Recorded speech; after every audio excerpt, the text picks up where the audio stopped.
Adishima me mamu nyina adwo ama makwaba eba United Television so yakase boy saka na nwumre yi. Osemu fo so no so de ama fie o man mu ne ama hodo bi so na ebra so do hwere bako eda enu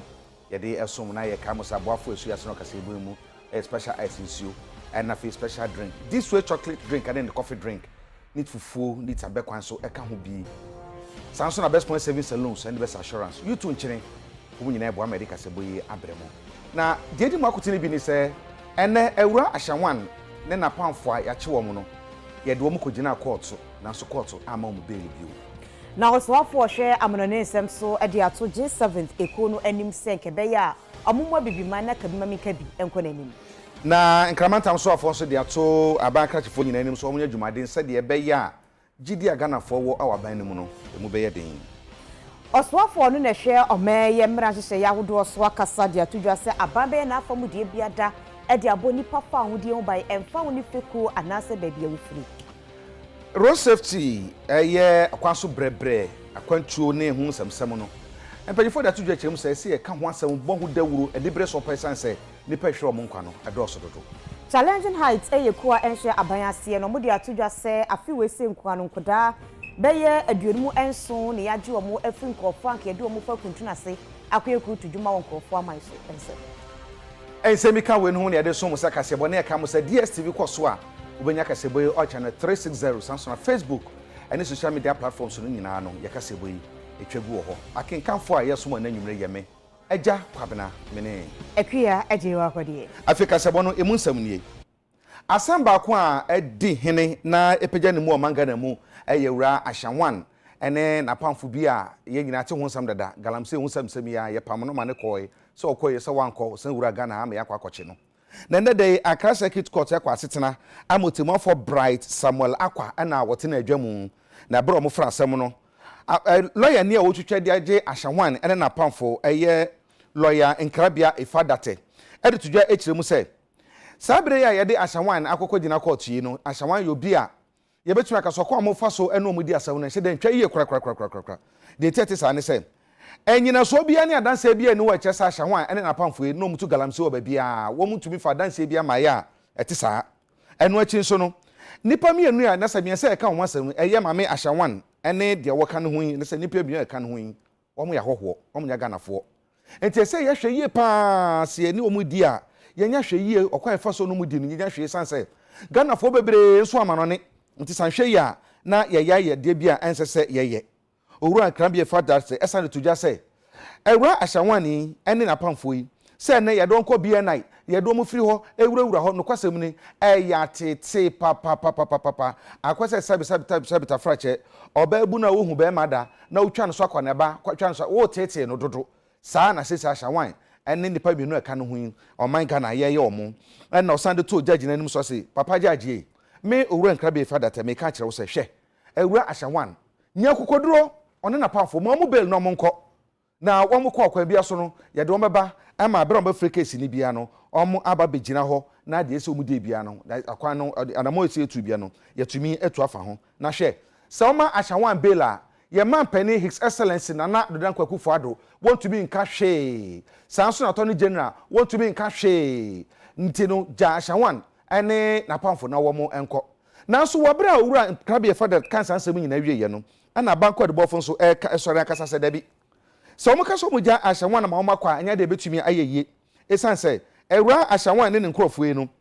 okwa mo fa so ruwa manga na mokura no wo bi enim ono ewura ahyanwan ne kra nto entumi enkyere se onam kwan we so ana so kwan we so ana wodi ewura manga na mu ha sanso ena kyese emfa ho se ewura ahyanwan ene na pamfo no wo mu hia tentrene no omanga na yeso ya wo mra esese yenso ya mra no etumi nya atentrene enu ntini se owura Nkrabia Ifadate ekase enya nkrofo mu omo nkwa ye ne sanya dia ebetumi ayeye kra ntino court nhwe no mfo mu nsie wo bra police fo eye asem no mu ehwehwemu enti wo bra owura Nkrabia Ifadate ene abanko de bofo bia bo ni nkro wieye no ena otemuafo Samuel Brat Akwa esori sigina no kase no kwasem nie wo hwe sari esisa yeso ne ekwa ye a ehu yie papa se no Ghana waterfall ka se enche si antoa na mombi ama sanso ye se ne nyan no a o mo pipe ne pumping stations awudo nyina no ye betum aye kwakokra nsuo efiamanane asene nyenso anom omanga na yesu emu a wokwa yemu nso etu etete edi amia enu ti se akwaka se bia yenya wura ma wo nkwa wura no obaga na akora ne yenum akwanfa so di wura ha so wura ha so fine yenim enti so no judge komo mu beli se CI na ashawan edani moti ase de yenim no wo yira preko pe na se case ne won free case na sa ashawan ye hwe na ehu no a na ono judge no aseme na oka enti no otemuafo Samuel Brat akwase yema ewura ashawan enipa mienu eka no bela enya dia be yi enti yensa wonfo nkosie abankukumu bio na hwehwemu no enkoso enkopim October abosomi ne da etoso edumienu na yensa fo emra bio enti ashawan bail no womonsa entumi anka amamai ahodo omumu edu a omakom ho abomu ye from Surgeon 7 no eyenhyiamu kese ewo Germany memu nam so ama wosoafo hwe omai yamono ne ensem so munyafo Shelley ayikobotwe akokasa na nkasa ye mono no ode atodwa aserese ayasa ekuo ahodo no entaye bibimayachi enkanka ene abibimay ko bi tise ECOWAS ene AU no na emmoama kamima ka bi ne dodo amamu ne nkoso na amaye hu se ampa ewiase nada ye baako na obi anso so ebommodin aye na afamu di amakamima ka bi no akoyie. It is critical that countries reaffirm their commitment to multilateralism, to human rights, and to the Charter of United Nations, which is the bedrock of our global democracy. Indeed, it is instructive that when under the leadership of President Nana Addo Dankwa Akufo-Addo, ECOWAS adopted a raft of sanctions to facilitate the process of return to constitutional and democratic order in the military-led countries in West Africa, we needed the unconditional support of the European Union and other partners to make the sanctions work. Let me urge the G7 to enhance its partnership with the institutions of the African Union and regional institutions, such as ECOWAS, focused on early warning, preventive diplomacy, and peer reviews. We on our part will take our obligations seriously and see our regional diplomacy as an essential part of our statecraft. This is why Ghana has ratified several international agreements on human rights and the rule of law. We need to continuously renew democracy and its institutions, its instructions and practices for democratic governance to remain relevant in our changing world. Increasing the circle of democracy and strengthening democracy everywhere builds support for democratic governance. No G5 or African country or groups of countries can deliver for their people in the new world we find ourselves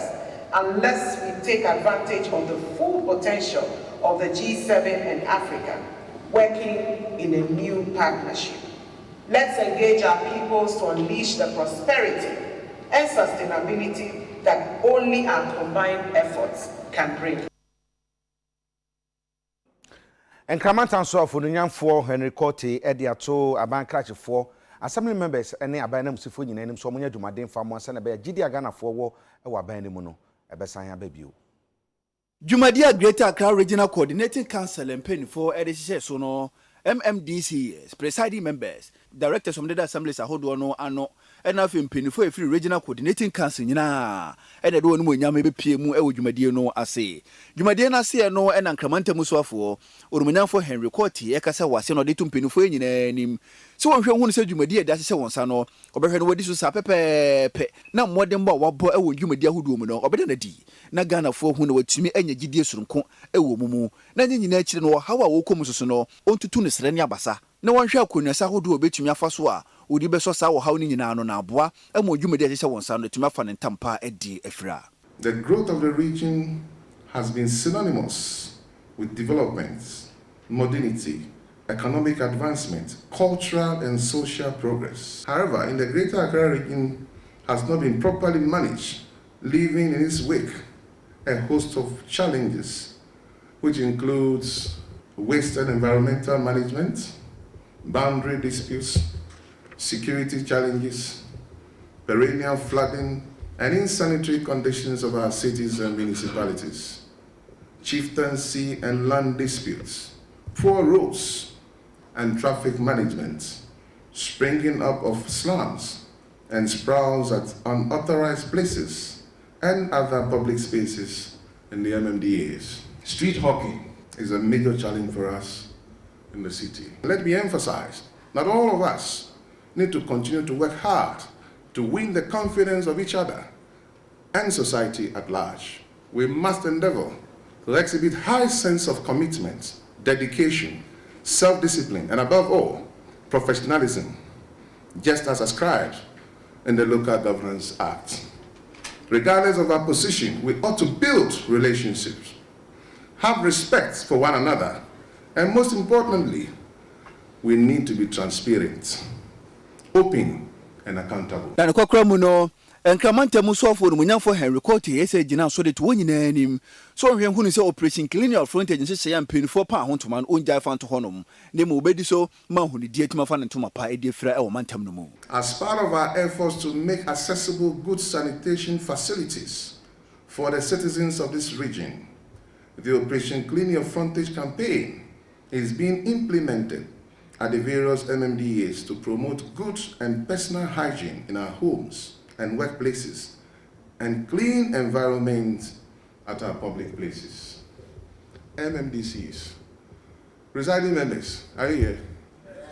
It appears your interest has always been FNA matters. I wonder how committed you are to Operation Clean Your Frontage. Waste handling and its disposal has been a burden on the region. Large quantities of waste are generated daily at the interchanges, pavements, walkways, bus stops, and streets, which have been invaded by hawkers and beggars. The poor state of solid and liquid waste management in the areas of collection, transportation, storage, and final disposal has not created only an environmental problem, but its effects on the health of the citizenry.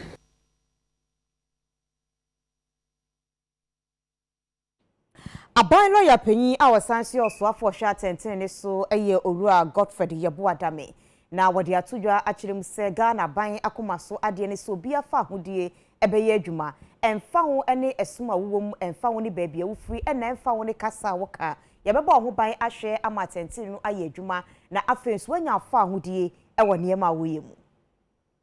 Despite the progress made in advancing the rights of minority groups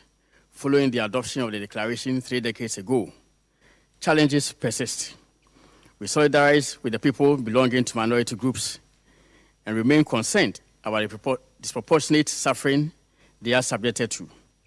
in conflict situations, including their vulnerability to forced displacement, obstacles to education, and other attendant effects resulting from the COVID-19 pandemic. Today's event, therefore, provides us with a unique opportunity to assess the implementation of the declaration, identify examples of good practices, and explore ways to address the challenges facing minority groups. Mr. Chair, at the national level, it is important to underscore the point that Ghana's Constitution guarantees fundamental human rights to all its citizens. Article 70 of the Constitution guarantees equality before the law and prohibits discrimination on grounds of gender, race, color, ethnic origin, religion, creed, or social economic status. The government of Ghana remains committed to advancing these fundamental rights and to fulfilling her obligations under international human rights law in a manner that ensures that minority rights are not marginalized. I wish to highlight the following points as instrumental in dealing with the issue confronting minority groups. First, we believe that even though the declaration was adopted 3 decades ago, it remains relevant in addressing contemporary challenges facing minority groups. It is therefore important for member states to make good their commitment to its implementation. Second, as we move towards a post-COVID-19 era, it is important for states to deliberately put in place measures that would enhance emergency aid, boost data collection for monitoring and tracking of disparities on minority groups, intensify outreach, including in minority languages and sign languages, on how to prevent and address COVID-19 and other challenges, as well as availability of services. This would help ensure that minority groups are not disadvantaged. Third, the growing exclusion marginalization, and discrimination against minorities require a more holistic and comprehensive approach in addressing the situation. We welcome the integration of employment, sustainable development, and social protection into domestic policies and the advancement of equal rights and opportunities for all in a manner that ensures that the interests of minority groups is served. Deliberate policies that create a conducive environment for minority groups to meaningfully participate in political activities and decision-making process is encouraged. Fourth, there is the urgent need to empower minority women and girls to help ameliorate the various forms of abuses they are subjected to. This, we believe, can be addressed by urgently considering measures embedded in economic support and stimulus packages that reflect the needs of women who face multiple forms of discrimination. The introduction of interventions such as helplines, psychological support, and online counseling is recommended. We need to deploy technology to meaningfully address the challenges minorities face. Investing in media literacy and education aimed at advancing the rights of minority groups, as well as adopting technology-based solutions such as SMS and other networks to expand social support and to reach women minority groups should be intensified. Let me conclude by reiterating Ghana's commitment to the implementation of the declaration. It's our conviction that unbridled political will by member states at the national, regional, and multilateral level is critical to sustainably advancing the rights of minority groups. Thank you very much. Adeshimama Madam Mamome Kwaji Abua Fonkrato yeba yakase bono yebeto aso.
ye ma ye ho akwa ba fe yetu akase bono so ye to so na ye kwa ndi sama yoko no ahwe ye se ye hwefo beka ye a mimi de atwam dwumade bi koso e won kran trade fair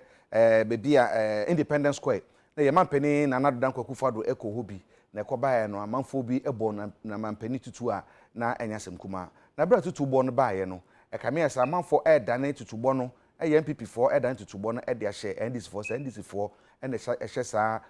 pan away no so na nkratom de babon tifre NDC asoye a wura same Jamfi ono ye communication director man NDC ensa hyahye no e kire se no kwase muni wo mo ehun se bibisa ekoso ye memenda no concert kese ye Global Citizen Musical Concert ekoso wo Independence Square na mampani na nadodan kwakufado so eko hobi na bra wo kukudu ho no wo kan san bi kura ma emabunu kura eboje so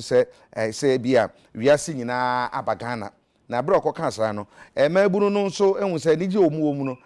wo mo de esa nije ne etom hot so kakra esan se nyema mu eden asetram ade den osora no pa wo bebi on befa aduane bo aye den fa ngo bo aye den asetran ya se bare wo mangana mu anyasem kuma kura enti sa concert ye ba yi ana mabunu na efi o mamu nyina mu ne aman ahodro so ekwese gya anya hwe kura no omo kwaji omo ni kakra omo nkonkonkwohwe a mampani na ba begina hoyi na o se na mampani opeden wa ha enti mabunu de bufuo na ka se ye ni abre ne abaji ye ni so a wasan de wonsama ba ha ene yesu ye bebo wa we kakra ana mabunu yi eye bibi atisa na sane me ye omo eye no na esese mampani na nado ene na bi de echi Dr. Baumia ene woni ye kan mu nyina ehunu se baby anema ekeka kono Ghana for the bufu show na ye bibi etisa amafo ohuna mane amafo tete amafo nya adwuma anye nema nyina hyeda enko yie enti no yawde wo nipa mu no na mabunu no ekọ bibi etisa na ye nan sori a MPP party ni mpanyifo bi de nkrata ba bonte kire se NDC for na hye wo yachi NDC for se wo ya yasem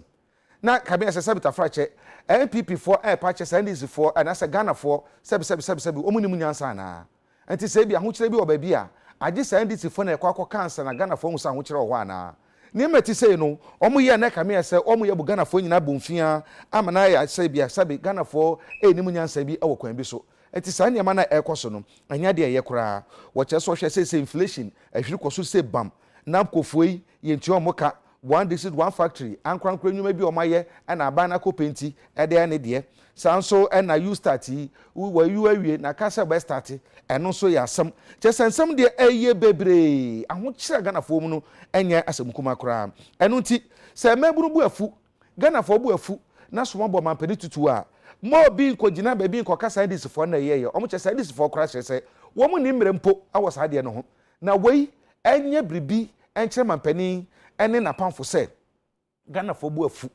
Ghana fo ani abre esanse tibi omumu sese no wo mu ehunu bi da omu che so hwe a omanya ba ko se mu kwasafoma ya to so enan ni no emu no omampani bi enu animguase ati se na bi aka ne da wei na sesa mampani ene na pamfo nyina ehunu se bebia ne makeka ko no Ghana fo ani abre na onya so bo no a wokukuru de so obi a wo munum so nyoni pako na ye no ne sa ne beboa ye masakra bi ese aban ne ye bia no aban atumi aye ama Ghana fo ho so atumi ahenha wo mo. National Health Insurance penny forward in Krata Babontine Kasachim se wono manya mfinhye aduoso 70 years ekro no ye kwan ye betumi afaso abo mbekwa ya sabe be hwe omontem so na amomapo muden senkaye no akoyi yenim se won fie pimienu ene miensa 2003 mu ene omampanyin dada akofo edi health insurance apomuden se achi ba no baye se emeyi aduro ne sikanie emfiri honomo na eba no sa no so obi kokoye registration no bia gise wotwen bosome ansa na yetimi age no atom no akwayare sabe akwa no enu na health insurance pedifo de nkrata ba bonti achim se efiti enradwo no ekro ne de wono manya mfinhye aduoso 70 years ekro no so your registration na won twen bosome no ansa ne mu no ye ya na ye de wa hye 16 ma na se de watomu a ye hwe wo amowaje ayaresa prekopa enya afe na akwa akotwen wei ene mpenifo ade atodwa se ya asem de ne ye kwan a ebeboa ama apomuden senke na koyie ade ama obia emfa wo ni emfie ene baabia wotifi aduru.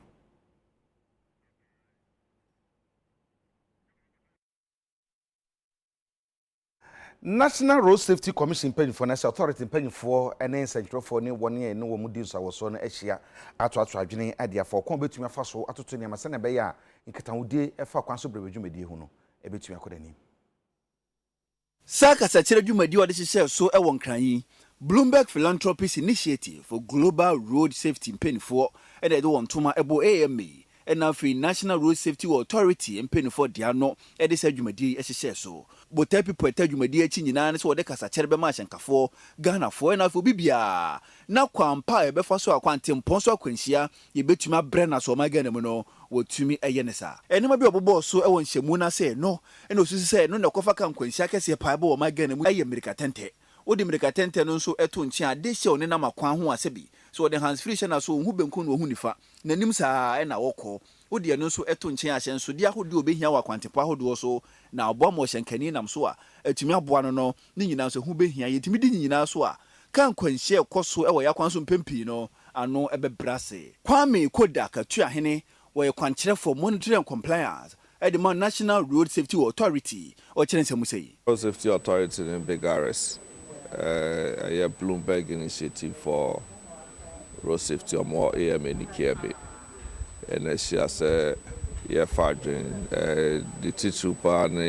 the Ubo and a home strategy. And there was a concern across the point back where you was a fa a quiet name for forbidden guitar. And in the corner, no, I was a so it's me. No na nika sa chire no Daniel Waku wa kwankyere for penyini National Road Safety Authority ono so ekasai. Communication is very key in road safety delivery or road safety management because in our side of the world our literacy level is low, our educational level is low, and therefore we need to educate people. We need to create the awareness about road safety or road accidents in this country. So if you don't have a very good communication strategy, then your work that you'll be doing will not be so effective. So communication is key. So it's one of the strategies that we have adopted to hold dear to our hearts to be able to build capacity in. Nanakokra Muno, Arena Morizona, Communication Director, also the same say a piece. Speeding is a huge issue in Ghana. Last 2 years, 45,000 died on the roads. And what troubles me even more, that 90% are children. And especially around holiday time, and Christmas is coming, New Year. This is the period when this mass media communication is very important to send a warning to drivers. Drive safely, obey speed limits, stay safe with your family this holiday season. Ebe finche mienu 2 years ni ena mpenifuo ka wotiripa ho ye ne so mu si chip compound e de ama adehio mo kwabona kurum a eno no ewo suhumensi ni mapoye mantemu na yesi awie kama pa na kase bebia no ameya kuma kwa akwaje ayarehwe no akwakoye boachi bidini entie nei omanfo no ene yense ntuo ni jesi amankwa adi enkomo no wa homa ne so sade enkomo ne koye no obeboye nchimu amankwa amadwoe bejusu okode. Okay. Akwako sisɛn ɛdan no yesi abuye na akanwuram anasa aka baabi kitwa bi a yenwieye. Yo, okode ma menjo so amfa wombra yesu hu na kroya ye kosi kwabena kumi na kwabena kumi small town bi a ewo su hu mase. Na ne nyina ne sɛ farming community fumuduma na woye. Enti nipa ho no omododo bɛyɛ sɛ bɛyɛ 400 na wɔte ho no. Na omuni ayaresabia kra every some omuti kronu ayaresabia bia ni ho enti me bia no won hudwudwo ma aya bu konti eba suhu ebeje ayareswe when am penifo ehu ni se asese kronu bie enti asese omusi ayaresabia edemawo enti afibe mienu ni a omusi ayaresabia esi ho no ayaresabia no mesie wie enima bia kade bia sese ewo ayasabia wo mani di mu no ni nyina wom ekoe no nyame ko ni se equipment bia esese obi yare a omde hwe esane yare no ebi wom nanso netie ni se timamu form ho pa kire se afimienu ni omusi ayasabia yi mpenifo mbie ma wonye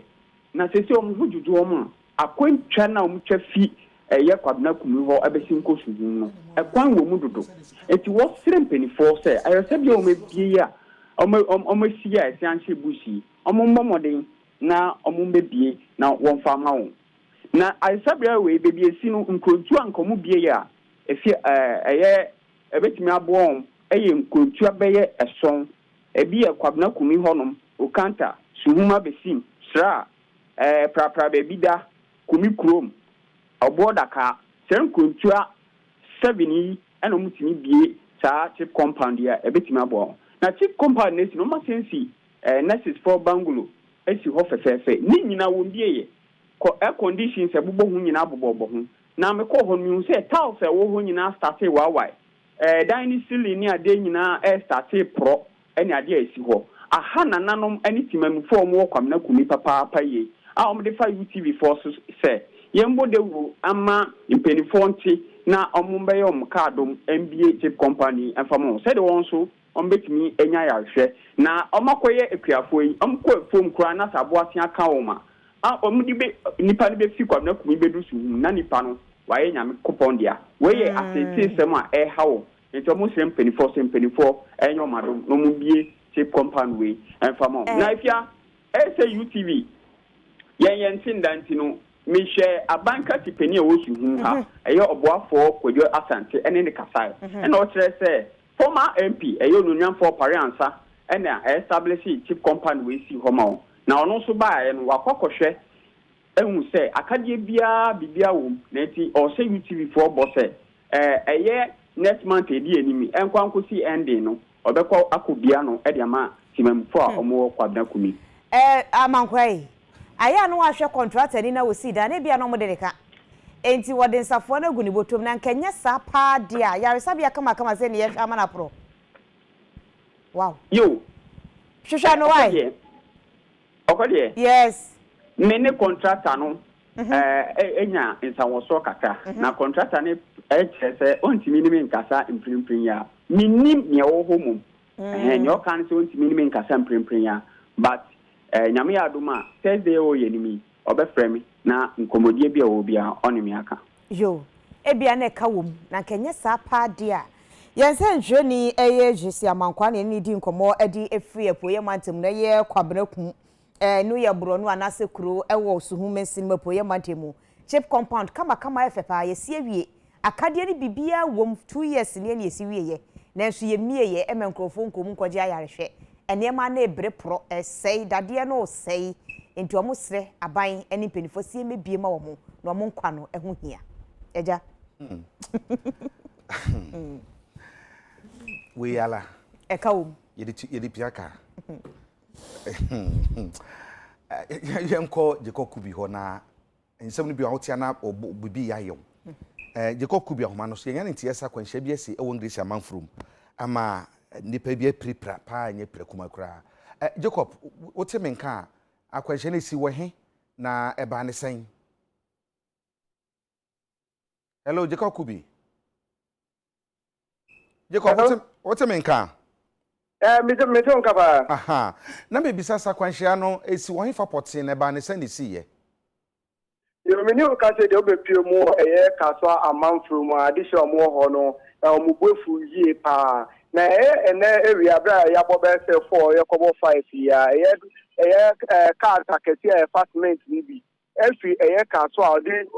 odi ni ya kire inkan odu amanfro no UTMB wo ho mo enka ne ka no ewa intina kete so oba to good no obe dane no ho wo ho no bibisa ankoso nti odu amanfro mo ho no na say ordinanim ko filling station bi wo ho na so odi wasa adane ne ho edeti kaso akwa ne mu na wadane ne ni ordinani akire winiba ka bi so no su efi nkran wakofa enam ewotema we lodu kanu ayem mapa ya mini ka se na enya asankuma enam enkoko akoko ene fresh fish bi na ewo mu a ordinani akire Cape Coast na odu bia ka ne edane no ho no esan say track no edi nechi filling station once and odi neni eba main road no ono so ehu nje ohu ya ne say track no eyiniti ewo main road no ohwa no oye ni hu bia anyeye eno de kosa track no gbanyan mini ka say die kia track na Cape Coast no atete pasa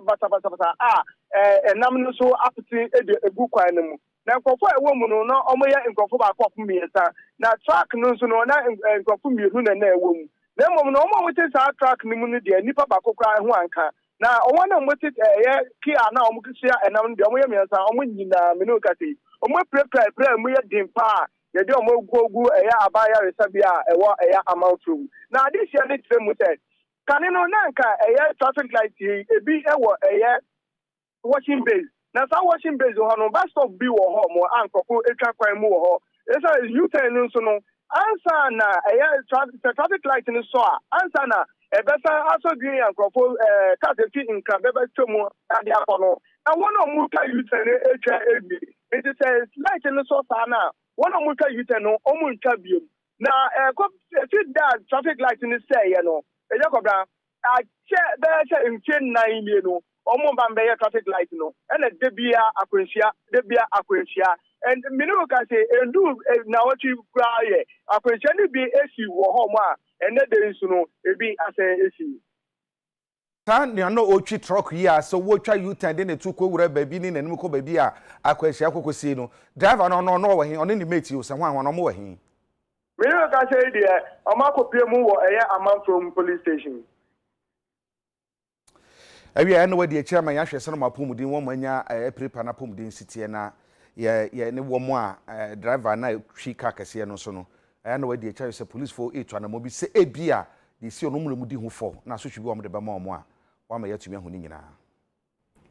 ye gina we se so ahome abaye ba kase bo no ensi ye beto aso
adehema ma yɛda masese munya brɛ twan yɛn afi madama yɛto ɛkase ɛbɔ no so yɛto sana yɛkɔ bank baako a agidi no ma Ghana mu ɛyɛ CBG bank na bank ya watia pete bebia sene be ya amafo betumi do musika asie na wo mon krawata baako a na ɛwɔ enkran kokomlemle wo makoda na di anya semukuma kra ɛbeso amafo won potam ho nyina ɛno achi wo mon krawata baako trade fair no so mahunu sei no nipa de wo musika besi no ɛdɔso enti wo mo ayi ade afiri ho ɛde call Solis Medical Center no ne Provident Event Center ɛwɔ Gifford Road ɛwɔnkra ha no wo mo de aso foforo no so ɛkɔ. Consolidated Bank of Ghana Limited yɛtwa ne tia FN CBG sikakorabea hodo o ma Ghana mu mo mo homaden pa no emu baako eno no na sikakorabea yi won krabata e wo trade fair wayi e de afiri ho no makwa kopiem e wo Solis Medical Center biaya ene Provident Event Center edi hwanimu e wo Gifford Road enkran anyi nyina mu no bank ni mpenifo chiri mu ase na ebe na nkitahudi da woni won customers entem no ebetima ye brew na ye wano na de komusane abre won customers e na afi sikakorabea ni nti e na watu sana moyi na ogina so ama adwuma nkuma ni adantamu la ye small and medium scale enterprise center wadi hu dwuma awie so no abefo de kura eno nso opa hontoma asa bia ye won small and medium scale enterprise customers e na afi customers foforo opese wode won ho ebedon sikakorabea no sa bia ye honom e no mo ebedi nkita ho se fa sika sem ho afutuo se fa bosia anampo se ya mono ne sika e no pese obesisa dwumadie bia fa sika sem ho no sa SME center yi ho e na obedi no wabra no wopa won krabata foforo yi ho Consolidated Bank of Ghana Limited sika korabea no se managing director Daniel Wilson Ado kasa e no wochiri mu a bote pipunti amodi sika korabea no krabata ba bepiem wo honum nyina ne se opese won customers wonu omudi dwuma eye wona wo wola trade fair kokomlemle ene bia ye keka ho nyina no opese wotimi ben wo mu na watumi asom sompa aha ne SME center na SME no some amunim so won na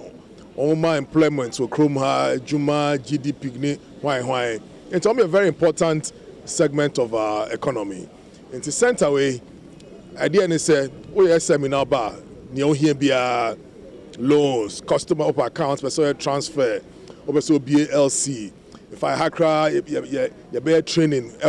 for customers. It's a one-stop shop for all customer interactions, particularly SMEs. Na dwumadia na se no fotosanfo abedi akire onumanyamfo John Ampontua kuma ono so de nanumanyam kokopie mu ewo dwumadie no ase na obo sikakorabea mpenufo abaso pa wo SME center wapa ho entumai ogina so editudwa se adwuma nkuma ne adantamu wo magana mu na yade a oboa no ofa nipa dodo na adwuma ebo magana sikasemu a yade a obo akidom pa bia nsa tu no wosi wo no se woni mpenifo eda adwuma nkuma ne adantamu no bedi dwuma na wabo mo sika dwuma dia hodo nyina mu no na mompa bebo magana na afin so sikakorabea no so enya so emfa so na ogina so edi asidai ni kabia ma sikakorabea ni biem se you start programs so no wode wona chita pa atachire. We are here to launch the CBG's SME Center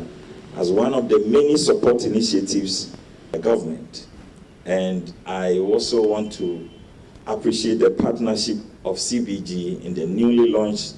vision of His Excellency the President, the YouStart program. And I'm happy to say that CBG will be one of the key partners in the implementation of the commercial model of the YouStart program. A day before yesterday, the MD himself was there to sign on behalf of the bank with the Minister of Finance to become a very important partner in the implementation of the YouStart program, which will also focus on supporting SMEs in Ghana. I will commend CBG for positioning yourself as an SME bank that is interested in nurturing, resourcing, and financing SMEs in local corporates and unflinching support in the sector and to tap into opportunities that exist in the country's economy. Challenging heights kuwa enshe abayase no moko defend pafa ahudi ho kwanchefo da no Owura James Kofi Annan wakasa dia tudwa achem se wo September busumi meche ebo busumi mu enkoda beye aduonu 924 ene yetimi agi omo efreti model for nsem enke edomo fa kuntuna se akonkrofo amaso akoye nkru tuduma dodo no a anke edomo koposo amoma koyinam Challenging heights beye busumi wadodo ye 24 a wanyo ye nkwadwuma wɔ nkwaso mu na first na nka obi ti dɛ challenge height aka fa mɔfra na kyerɛ yɛ ka fa wɔn fee Lake Volta but damo mɔfra 24 ide wɔn mu 16 yɛ ka fa wɔn fee the board our neighboring borders challenge height mɔfra ɔka fa wɔn no wɔn mu esia ɛna wɔyɛ mmesiafo ɛna edo awɔtwe wɔyɛ mmeyifo na the mama frey wo mokro na onyisen wa bra na we di 14 years na yenyim there so far this year mofra challenging height aka fa wa fi dem nkwaso mu no wondodo ye 57 challenging height obi anyim there ye adwuma ye yan there ye hwe mofra wonyi yezi na so far wo ebra yen wadi challenging height bo boaze no aye kura mofra ya ka fa hono wododo ba ye 1800 wiasa fa na nyinara sesia ye hu de modern slavery na human traffic oye nyimpa wo zo kokwaso mu no wododo no okoso se ye hwe ILO na work free na IOM one data first na nka ngona onye konkwaso mu dudu wa wiasa fa na nyinara no ye 40.3 million